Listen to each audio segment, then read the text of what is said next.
Assalamualaikum warahmatullahi wabarakatuh. Selamat datang di channel Aneka Cerita Horor. Tempatnya cerita-cerita seram, misteri, dan kisah nyata yang siap menemani malam kalian. Sebelum kita mulai kisah ceritanya, jangan lupa dukung channel ini dengan subscribe, like, dan share ya. Semoga kita semua selalu dalam lindungan Allah Subhanahu wa Ta'ala, diberikan kesehatan, diperbanyak rezekinya, dan dijauhkan dari segala hal buruk. Tulis di kolom komentar, kalian nonton dari kota mana? Biar kita bisa saling kenal satu sama lain. Selamat mendengarkan, dan siapkan mental kalian. Sukatno adalah seorang pemuda sederhana yang berasal dari sebuah desa kecil di wilayah Wonogiri, Jawa Tengah. Sejak muda, ia sudah terbiasa hidup dalam keterbatasan, membantu orang tuanya bekerja demi mencukupi kebutuhan sehari-hari. Karakternya dikenal sebagai sosok yang pekerja keras, tidak mudah mengeluh, dan memiliki tekad kuat untuk mengubah nasib. Sukatno juga merupakan seorang pemuda yang rajin ibadah, sholat 5 waktu tidak pernah dia tinggalkan. Dan dia sering menghadiri acara pengajian-pengajian di majelis taklim setelah menikah dengan Rini, seorang perempuan desa yang lembut, penyabar, dan penuh perhatian. Sukatno semakin merasa memiliki tanggung jawab besar sebagai kepala keluarga. Rini berasal dari sebuah desa kecil yang letaknya tidak jauh dari tempat tinggal Sukatno di Wonogiri. Desa itu dikelilingi sawah luas dan perbukitan, dengan suasana yang tenang dan kehidupan masyarakat yang masih sangat sederhana. Sejak kecil, Rini dikenal sebagai gadis yang pendiam, sopan, dan ringan tangan membantu orang tua. Ia sering membantu ibunya di dapur, menjemur hasil panen, atau sekadar mengantarkan makanan ke tetangga. Wajahnya yang teduh dan sikapnya yang ramah membuat banyak orang menyukainya, meskipun ia bukan tipe yang suka menonjolkan diri. Awal perkenalan mereka terjadi tanpa rencana, di sebuah acara pasar malam yang diadakan di desa Sukatno. Malam itu suasana begitu ramai, lampu-lampu warna-warni menghiasi lapangan desa, suara musik dangdut terdengar dari panggung hiburan, dan pedagang kaki lima berjajar menjual berbagai makanan. Sukatno yang saat itu membantu temannya berjualan bakso keliling, sibuk melayani pembeli yang terus berdatangan. Di tengah keramaian itu, Rini datang bersama sepupunya. Ia terlihat sedikit canggung berada di tempat yang ramai, namun tetap menikmati suasana. Saat berjalan melewati gerobak bakso milik Sukatno, tanpa sengaja ia tersenggol oleh seseorang hingga hampir terjatuh. Dengan sigap, Sukatno menahan lengannya. "Maaf, Mbak, hati-hati," ucap Sukatno dengan nada lembut. Rini sedikit terkejut, namun segera mengangguk pelan sambil tersenyum malu. Dari pertemuan singkat itu, ada sesuatu yang berbeda. Tatapan mereka sempat bertemu, dan tanpa disadari meninggalkan kesan yang sulit dijelaskan. Beberapa hari setelah kejadian itu, ternyata Rini kembali datang ke desa Sukatno, kali ini untuk menghadiri acara pengajian. Tanpa diduga, mereka bertemu lagi. Sukatno yang mengenali wajah Rini langsung menyapa, dan dari situlah percakapan kecil mulai terjalin. Awalnya hanya sekadar basa-basi, menanyakan asal desa, hingga akhirnya mereka mengetahui bahwa jarak desa mereka tidak terlalu jauh. Sejak saat itu, Sukatno mulai sering mencari alasan untuk berkunjung ke desa Rini, entah untuk mengantarkan pesanan bakso atau sekadar lewat. Hubungan mereka perlahan semakin dekat. Sukatno tertarik pada sifat Rini yang lembut dan sederhana, sementara Rini merasa nyaman dengan sikap Sukatno yang tulus dan penuh tanggung jawab. Waktu demi waktu, kedekatan itu berubah menjadi perasaan yang lebih dalam. Dengan niat baik, Sukatno memberanikan diri melamar Rini melalui keluarganya. Meskipun sederhana, proses itu penuh kehangatan dan harapan. Hingga akhirnya, mereka resmi menikah dan memulai lembaran baru sebagai pasangan suami istri. Rini sendiri dikenal sebagai istri yang setia, rajin mengurus rumah, dan selalu mendukung suaminya dalam kondisi apapun, meskipun dalam hatinya ia sering menyimpan rasa cemas terhadap kehidupan baru yang akan mereka jalani. Tak lama setelah pernikahan sederhana mereka, Sukatno dan Rini memutuskan untuk merantau ke Surabaya dengan harapan mendapatkan kehidupan yang lebih layak. Sukatno berniat melanjutkan pekerjaannya sebagai penjual bakso keliling, karena ia percaya usaha itu bisa berkembang di kota besar. Dengan uang tabungan yang sangat terbatas, mereka mencari tempat tinggal yang murah, meskipun harus berada di daerah pinggiran kota yang jauh dari keramaian. Setelah berhari-hari berkeliling, akhirnya mereka menemukan sebuah kontrakan kecil yang harganya jauh lebih murah dibandingkan tempat lain. Kontrakan itu terletak di area yang cukup sepi, dengan rumah-rumah yang berjauhan dan suasana yang terasa sunyi, terutama saat malam hari. Di belakang kontrakan tersebut terdapat sebuah kebun pisang yang luas dan terlihat tidak terawat. Pohon-pohon pisang tumbuh rapat, dengan daun-daun lebar yang sering bergesekan tertiup angin, menimbulkan suara berdesir yang aneh, terutama saat malam tiba. Meski suasana di sekitar kontrakan terasa sedikit menyeramkan, Sukatno tetap memutuskan untuk mengambil tempat itu karena harganya yang sangat terjangkau. Rini sempat merasa ragu saat pertama kali melihat kondisi lingkungan tersebut, namun ia memilih untuk menahan perasaannya demi mendukung keputusan suaminya.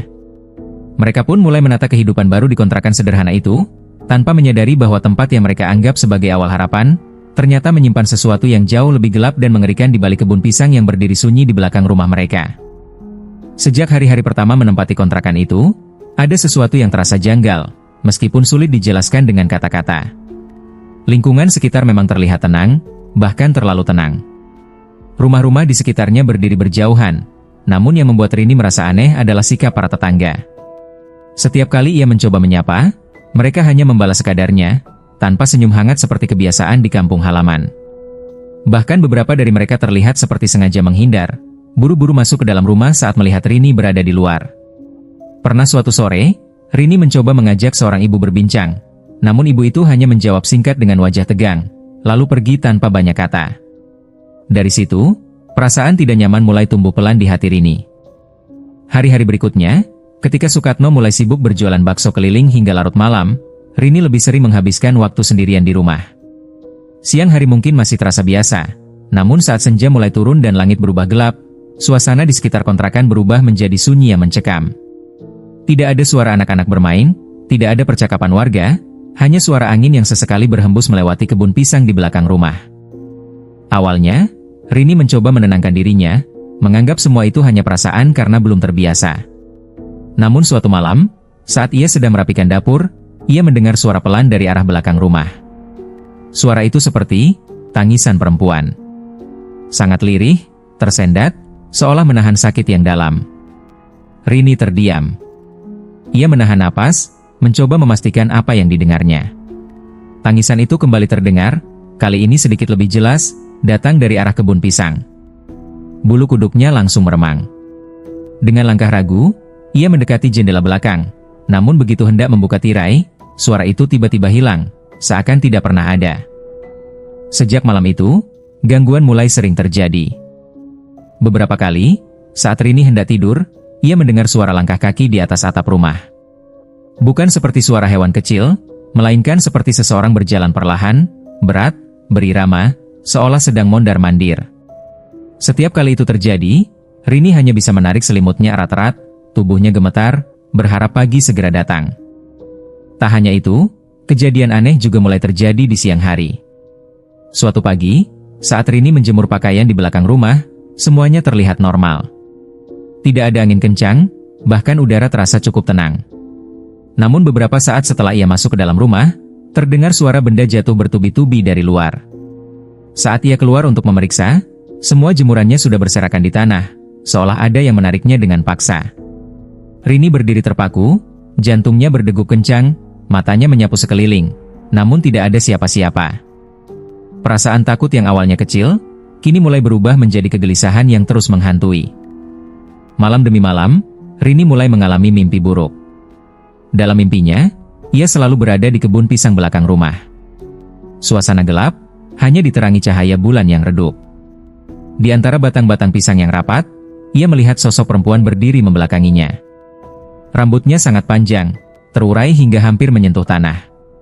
Sosok itu diam, tidak bergerak, namun entah mengapa terasa sangat mengancam.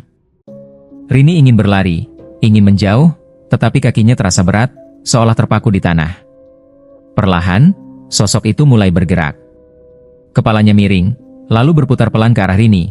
Namun sebelum wajahnya terlihat jelas, Rini selalu terbangun dengan napas terengah-engah dan tubuh dipenuhi keringat dingin.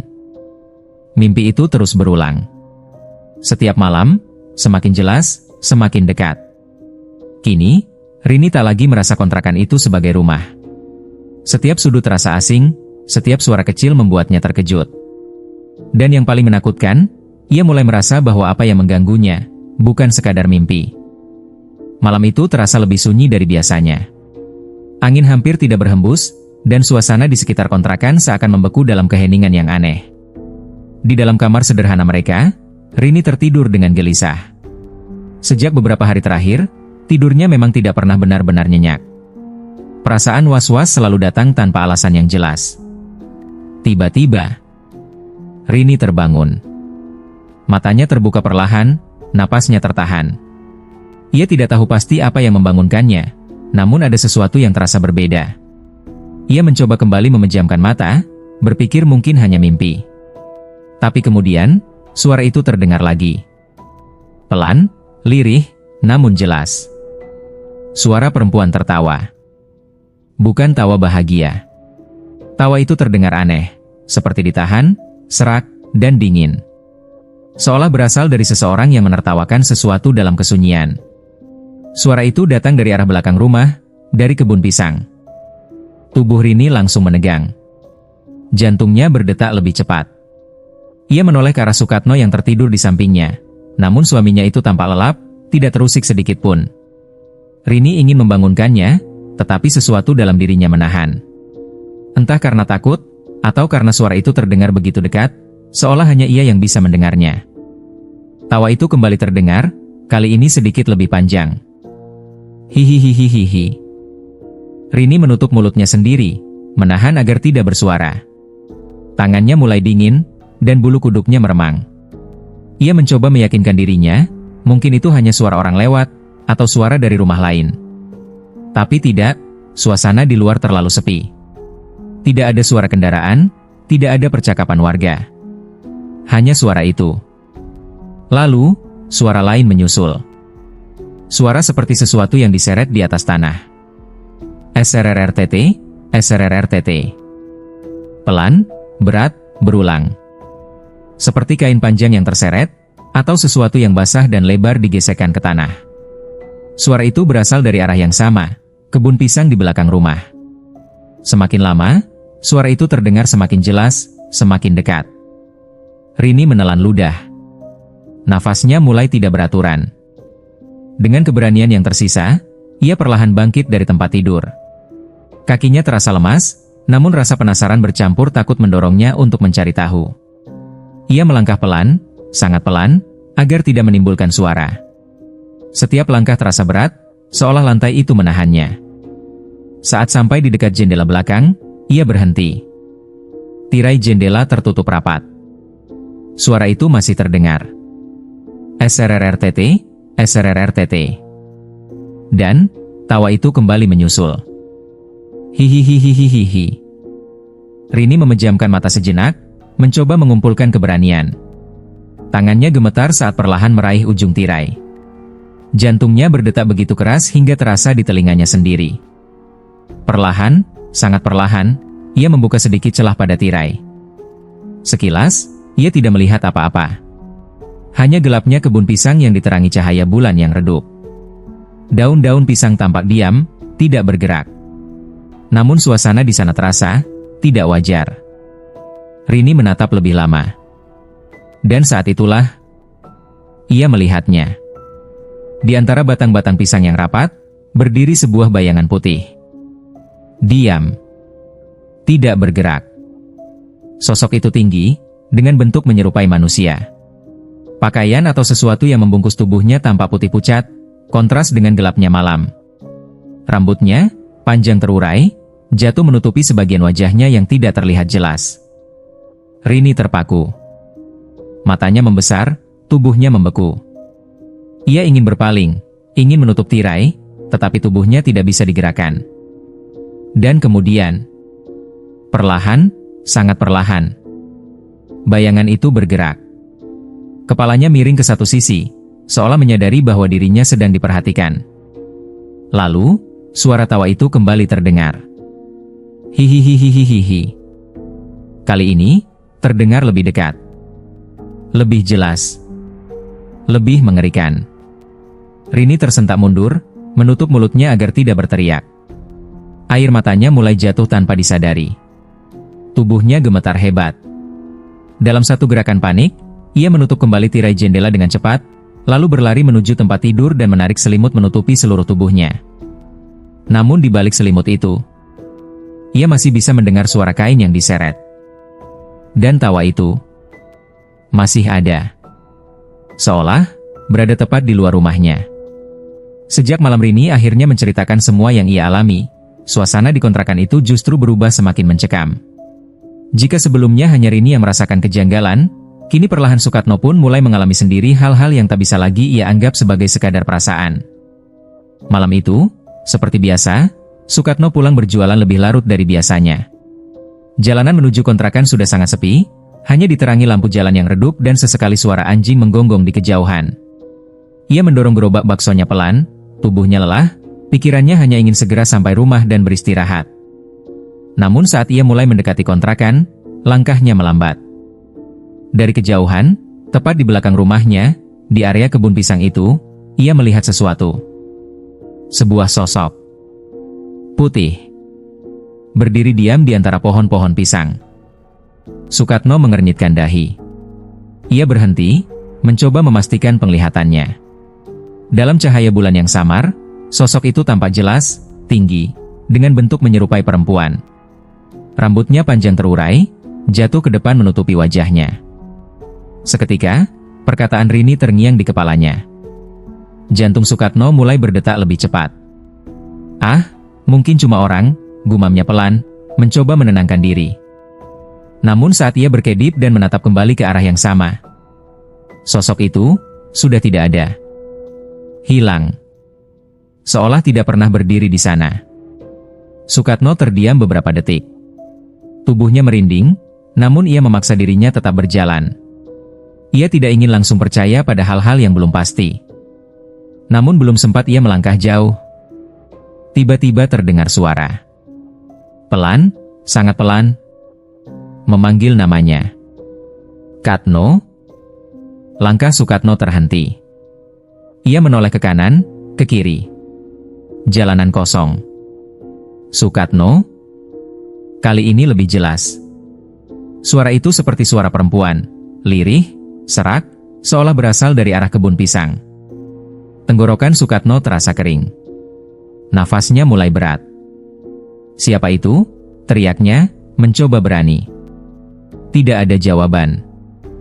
Hanya suara daun pisang yang bergesekan pelan. Sukatno mempercepat langkahnya. Ia tidak lagi berani menoleh ke belakang. Perasaan yang sebelumnya ia tahan kini mulai berubah menjadi ketakutan yang nyata. Sesampainya di dalam rumah, ia langsung menutup pintu rapat-rapat. Rini yang melihat wajah suaminya pucat langsung menghampiri. "Mas, kenapa?" tanya Rini cemas. Sukatno terdiam sejenak, lalu menggeleng pelan. "Gak apa-apa, mungkin cuma kecapean." Namun dalam hatinya, ia tahu, apa yang dilihat dan didengarnya bukan hal biasa. Sejak malam itu, gangguan di dalam rumah mulai terjadi lebih sering, dan lebih nyata. Suatu siang, saat Sukatno sedang memperbaiki gerobaknya di depan rumah, tiba-tiba terdengar suara keras dari dalam. "Prang!" Seperti sesuatu jatuh dan pecah. Rini menjerit dari dalam. Sukatno langsung berlari masuk. Di dapur, ia melihat piring-piring yang tadi tersusun rapi kini sudah berserakan di lantai, beberapa di antaranya pecah. Rini berdiri di sudut ruangan dengan wajah pucat, tubuhnya gemetar. "Aku gak nyentuh apa-apa, Mas," tiba-tiba jatuh sendiri, ucap Rini dengan suara bergetar. Sukatno menatap sekeliling. Tidak ada angin, tidak ada hewan. Rak piring pun masih kokoh berdiri. Belum sempat ia mencerna kejadian itu, gangguan lain kembali menyusul. Malam harinya, saat mereka sedang duduk diam di ruang tengah, tiba-tiba pintu depan yang tadinya tertutup rapat, bergerak. Perlahan, berderit, kriet. Pintu itu terbuka dengan sendirinya. Rini refleks memegang lengan Sukatno erat. "Mas." Sukatno bangkit perlahan. Ia mencoba menenangkan dirinya, meski jantungnya berdetak keras. Ia melangkah menuju pintu, lalu menutupnya kembali. Namun belum sempat ia berbalik, pintu itu kembali terbuka. Lebih pelan. Lebih menyeramkan. Seolah ada yang sengaja membukanya. Sukatno kini benar-benar terdiam. Ia menatap pintu itu lama, napasnya tertahan. Sementara itu, gangguan yang dialami Rini mencapai titik yang lebih menakutkan. Suatu sore menjelang maghrib, saat langit mulai gelap dan suasana sekitar semakin sunyi, Rini sedang berdiri di dekat jendela belakang. Ia sebenarnya enggan mendekat ke arah kebun pisang, namun entah mengapa sore itu ia merasa seperti dipanggil. Perlahan, ia menyingkap tirai. Dan di sanalah, ia melihatnya lagi. Sosok itu berdiri di belakang salah satu pohon pisang. Diam. Menghadap ke arahnya. Rambutnya panjang, menutupi seluruh wajahnya. Tubuhnya dibalut kain putih yang tampak kusam. Rini membeku. Ia tidak bisa bergerak. Matanya terpaku pada sosok itu. Dan kemudian, sosok itu sedikit mengangkat kepalanya. Rambutnya bergeser pelan. Meski wajahnya masih belum terlihat jelas, Rini bisa merasakan tatapan kosong yang mengarah padanya. Lalu, terdengar tawa pelan. Hihihihihihi. Suara itu, sama seperti yang ia dengar selama ini. Dingin. Menusuk. Menggetarkan. Air mata Rini langsung mengalir. Tubuhnya lemas. Ia mundur perlahan, lalu jatuh terduduk di lantai, napasnya tersengal. Saat Sukatno pulang dan melihat kondisi istrinya, ia langsung tahu apa yang mereka hadapi. Bukan lagi sekadar gangguan kecil. Sesuatu itu, kini mulai menunjukkan dirinya. Dan seolah, semakin lama, semakin dekat. Awalnya, Rini memilih untuk memendam semua yang ia alami sendirian. Ia tidak ingin membuat Sukatno khawatir, apalagi suaminya itu sudah lelah bekerja seharian berkeliling menjajakan bakso hingga malam. Setiap kali Sukatno pulang, Rini selalu berusaha tersenyum, menyambutnya seperti tidak terjadi apa-apa. Ia menyiapkan makan malam, berbicara hal-hal ringan, dan menahan semua rasa takut yang sebenarnya terus menghantui pikirannya. Namun, seiring waktu, gangguan yang ia alami semakin sering dan semakin nyata. Malam-malamnya dipenuhi mimpi buruk, suara-suara aneh tak kunjung berhenti, dan bayangan sosok di kebun pisang itu terus teringat jelas di kepalanya.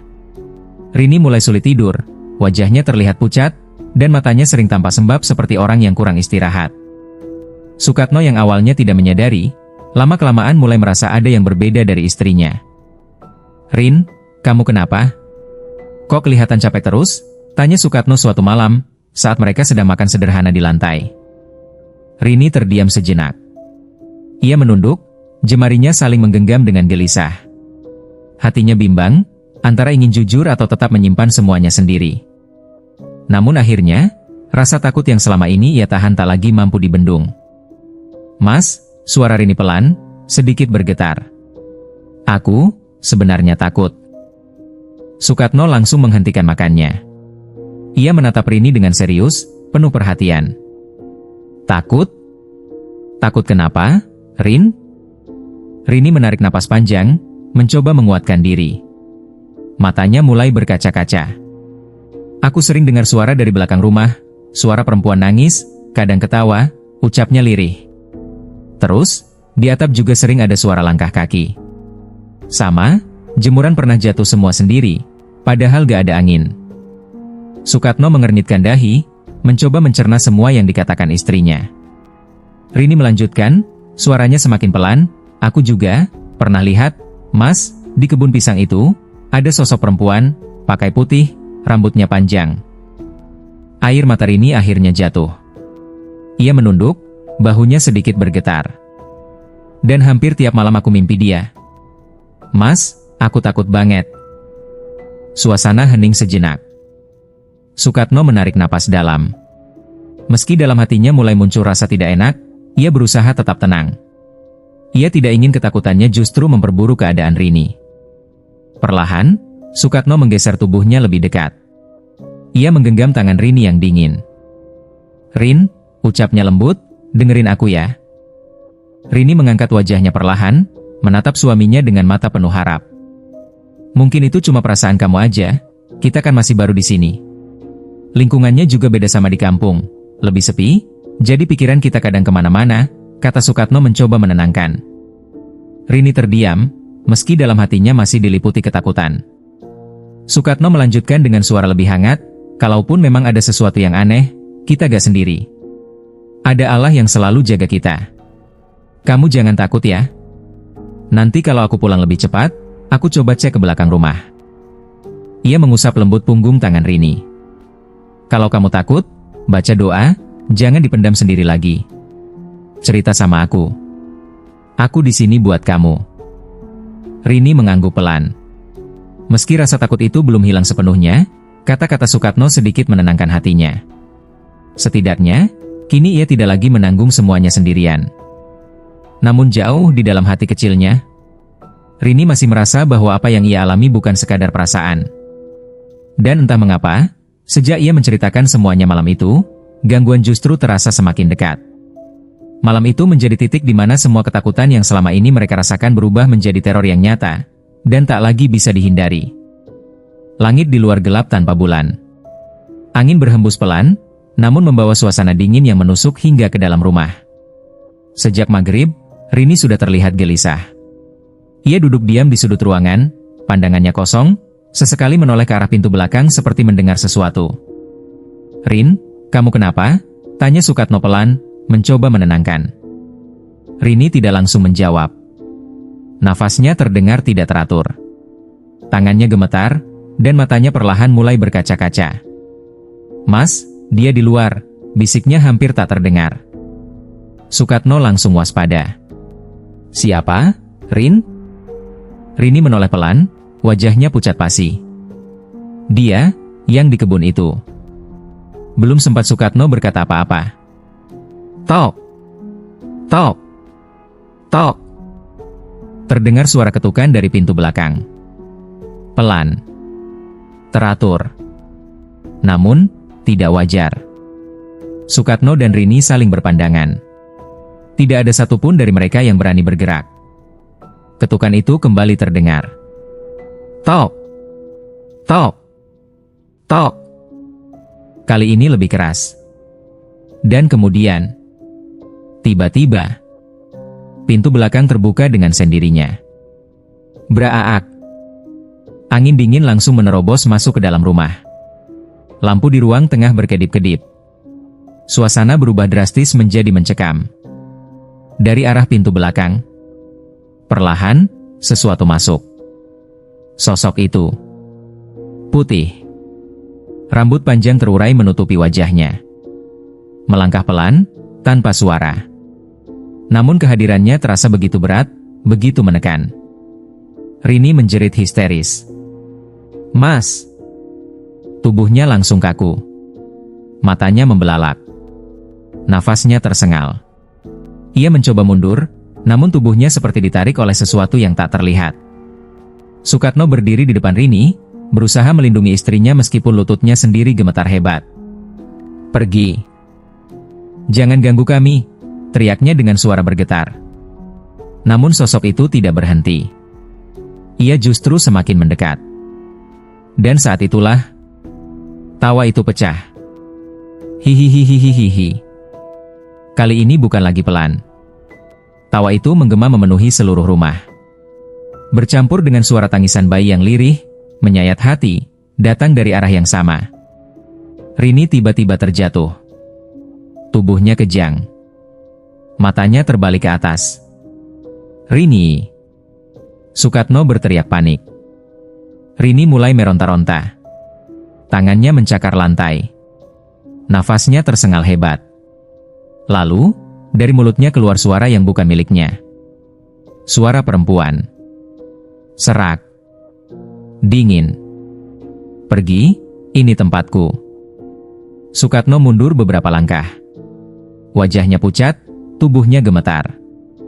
"Rin, sadar, Rin. Ini aku, Mas," teriaknya sambil mencoba memegang bahu istrinya. Namun Rini menatapnya dengan mata kosong. Perlahan, ia tersenyum. Senyum yang bukan miliknya. Lalu tertawa.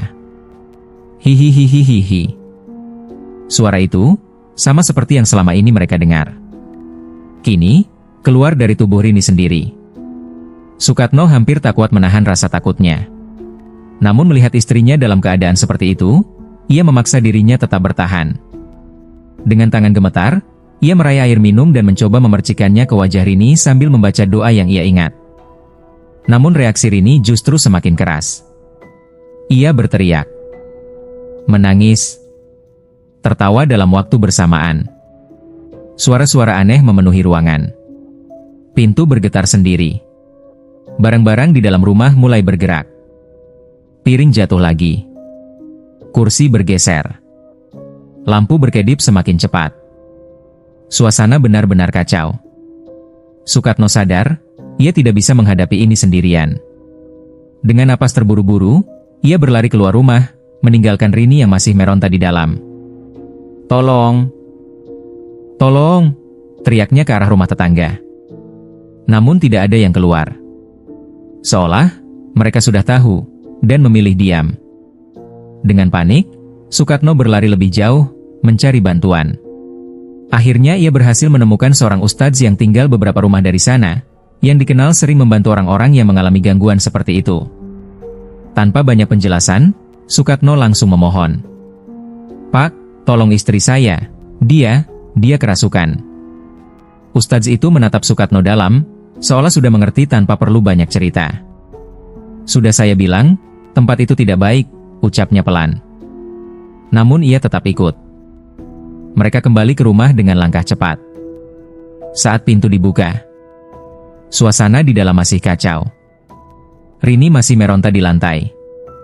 Suara tangisan dan tawa bercampur menjadi satu. Ustadz itu langsung masuk, membaca doa dengan suara lantang. Suasana mendadak berubah tegang. Rini menjerit lebih keras. Tubuhnya terangkat sedikit dari lantai, lalu terhempas kembali. Suara perempuan itu kembali terdengar dari dalam dirinya. "Pergi, ini rumahku." Ustadz itu tidak berhenti. Ia terus membaca ayat-ayat suci dengan suara tegas. Perlahan, tawa itu berubah menjadi jeritan. Tangisan berubah menjadi raungan. Angin berputar di dalam rumah. Dan untuk sesaat, di sudut ruangan, Sukatno melihatnya. Sosok putih itu berdiri, menatap mereka, sebelum perlahan memudar. Rini akhirnya terjatuh lemas. Tubuhnya tak bergerak. Suasana mendadak sunyi. Hanya terdengar napas berat Sukatno, dan suara Rini yang perlahan kembali normal. Malam itu, teror mencapai puncaknya. Dan bagi Sukatno, itu adalah malam yang tidak akan pernah bisa ia lupakan seumur hidupnya. Setelah tubuh Rini terjatuh lemas dan suasana rumah mendadak sunyi, tidak ada satupun dari mereka yang benar-benar merasa tenang. Justru keheningan itu terasa lebih menakutkan, seolah menjadi jeda sebelum sesuatu yang lebih besar terjadi. Sukatno berlutut di samping tubuh istrinya, memanggil namanya dengan suara bergetar. "Rin! Rini, sadar, Rin?" Rini belum merespon. Nafasnya masih tidak beraturan, wajahnya pucat, dan tubuhnya terasa dingin. Ustadz yang datang bersama Sukatno tidak langsung berhenti. Ia berdiri di tengah ruangan, matanya menyapu setiap sudut rumah, seakan merasakan keberadaan sesuatu yang belum benar-benar pergi. "Ini belum selesai," ucapnya pelan namun tegas. Sukatno menoleh, wajahnya penuh kecemasan. "Maksudnya, Pak?" Ustadz itu tidak langsung menjawab. Ia mengambil air yang sudah dibacakan doa, lalu memercikannya ke beberapa sudut rumah, ke arah pintu belakang, jendela, dan terutama ke arah yang menghadap kebun pisang. Tiba-tiba, angin kembali berhembus kencang dari arah belakang rumah. Lampu berkedip. Dan suara itu muncul lagi. Tangisan. Namun kali ini, lebih jelas, lebih dekat, dan penuh amarah. Rini yang tadinya terbaring lemah, tiba-tiba tersentak. Matanya terbuka lebar. Namun, bukan tatapan Rini yang biasanya. Kosong. Dingin. Perlahan, ia bangkit dengan gerakan yang tidak wajar. Kepalanya miring ke satu sisi, rambutnya jatuh menutupi sebagian wajahnya. Sukatno mundur dengan panik. "Pak, itu dia lagi," ucapnya terbata. Ustadz itu tetap tenang. Ia mulai membaca ayat-ayat dengan suara lebih keras, lebih tegas. Suasana di dalam rumah terasa semakin berat, seolah udara menekan dada. Rini, atau sesuatu yang ada di dalam tubuhnya, mulai tertawa. Hihihihihihi. Tawa itu bukan lagi pelan. Keras. Melengking. Menggema memenuhi seluruh ruangan. Tiba-tiba tubuh Rini terjatuh ke lantai dengan keras. Brak. Lalu, sesuatu yang tak terlihat seakan terlepas darinya. Angin berputar. Dan di depan mereka, perlahan, Sosok itu menampakkan diri. Kini tidak lagi sekadar bayangan samar di kebun. Ia berdiri jelas di dalam rumah. Seorang wanita. Berpakaian putih kusam yang tampak kotor dan compang-camping. Rambutnya panjang, kusut, menutupi hampir seluruh wajahnya. Namun perlahan, rambut itu tersibak. Memperlihatkan wajah yang pucat, mata cekung yang gelap, dan senyum tipis yang mengerikan. Sukatno terpaku. Tubuhnya tidak bisa bergerak. Sementara Ustadz itu tetap membaca doa, suaranya semakin lantang. Sosok itu menjerit. Suara tangisnya berubah menjadi raungan penuh kesakitan. Pergi. Ini tempatku, suara itu menggema, entah dari mana asalnya. Ustadz itu maju satu langkah. Ini bukan tempatmu lagi. Pergi dengan izin Allah, ucapnya tegas. Sosok itu mundur perlahan. Tubuhnya seperti terombang-ambing oleh sesuatu yang tak terlihat. Tawa dan tangis bercampur menjadi satu suara yang mengerikan. Lalu dalam sekejap, sosok itu menghilang. Seperti ditarik paksa ke dalam kegelapan. Angin berhenti. Lampu kembali normal. Dan rumah itu kembali sunyi. Benar-benar sunyi. Rini terbaring di lantai, tak bergerak. Sukatno langsung menghampiri, mengangkat tubuh istrinya dengan panik. Rin, bangun. Perlahan, Rini membuka matanya. Namun kali ini, tatapannya kembali normal. Air mata langsung mengalir di pipinya. Mas, suaranya lirih, lemah. Sukatno langsung memeluknya erat. Rasa lega bercampur haru memenuhi dadanya. Namun meskipun Rini telah sadar, sesuatu dalam dirinya telah berubah. Hari-hari setelah kejadian itu tidak pernah sama lagi. Rini menjadi pendiam. Sering melamun. Mudah terkejut oleh suara kecil. Dan yang paling terlihat, matanya selalu menyimpan ketakutan. Ia tidak lagi berani berada sendirian, bahkan untuk sekadar ke dapur. Setiap malam, ia selalu terbangun, seolah masih mendengar suara tawa itu dalam tidurnya. Sukatno melihat semua itu.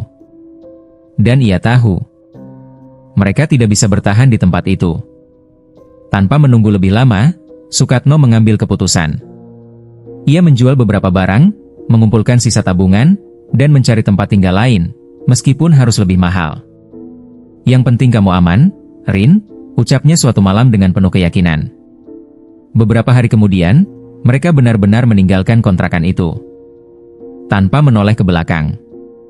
Namun saat mereka pergi, angin berhembus pelan dari arah kebun pisang. Daun-daun bergesekan. Dan jika didengarkan dengan sangat pelan, seolah masih ada tawa yang tersisa. Menunggu penghuni berikutnya. Beberapa waktu setelah Sukatno dan Rini meninggalkan kontrakan itu, rumah kecil di pinggiran kota tersebut kembali terlihat kosong dan tak terurus. Pintu dan jendelanya sering tertutup rapat, halaman depannya mulai ditumbuhi rumput liar, dan suasana di sekitarnya semakin terasa sunyi. Namun anehnya, tidak butuh waktu lama hingga sebuah papan kecil bertuliskan, "Di kontrakan," kembali terpasang di depan rumah itu. Harga yang ditawarkan jauh lebih murah dibandingkan kontrakan lain di daerah sekitar. Bagi orang luar, terutama pendatang baru yang tidak mengetahui sejarah tempat itu, harga tersebut tentu sangat menggiurkan. Dan seperti yang sudah sering terjadi, selalu saja ada orang yang akhirnya tergoda. Beberapa minggu kemudian, kontrakan itu kembali berpenghuni. Sepasang suami istri muda, dengan satu anak kecil, datang menempati rumah tersebut. Wajah mereka terlihat penuh harapan, sama seperti Sukatno dan Rini dulu. Mereka membersihkan rumah, menata ulang perabotan, dan mencoba memulai kehidupan baru tanpa mengetahui apa yang sebenarnya pernah terjadi di tempat itu. Hari-hari pertama berjalan normal. Tidak ada yang aneh. Tidak ada yang mencurigakan. Namun suasana itu tidak bertahan lama. Suatu malam, saat langit mulai gelap dan kebun pisang di belakang rumah kembali diselimuti bayangan, suara itu mulai terdengar lagi. Pelan, lirih, seperti berasal dari kejauhan. Tangisan perempuan. Awalnya, penghuni baru itu mengabaikannya. Menganggap hanya suara angin atau hewan malam.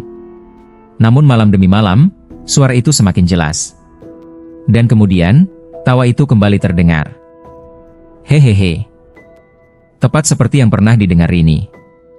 Tak lama setelah itu, kejadian-kejadian aneh mulai terulang. Jemuran jatuh sendiri. Pintu terbuka perlahan di tengah malam. Dan anak kecil mereka mulai menangis setiap kali menghadap ke arah kebun pisang, seolah melihat sesuatu yang tidak terlihat oleh orang dewasa. Hingga suatu malam, sang istri terbangun dan melihat sosok putih berdiri di belakang jendela. Diam. Menatap. Dengan rambut panjang menutupi wajahnya. Sejak saat itu, ketenangan di rumah itu kembali berubah menjadi teror. Dan seperti sebelumnya, tidak ada yang bertahan lama. Kontrakan itu terus berganti penghuni. Cerita demi cerita menyebar pelan di antara warga sekitar, namun tak pernah benar-benar diungkap secara terang-terangan. Mereka memilih diam, seolah sudah terbiasa, atau mungkin terlalu takut untuk membicarakannya. Sementara itu, kebun pisang di belakang rumah tetap berdiri. Sunyi, gelap, dan tak tersentuh.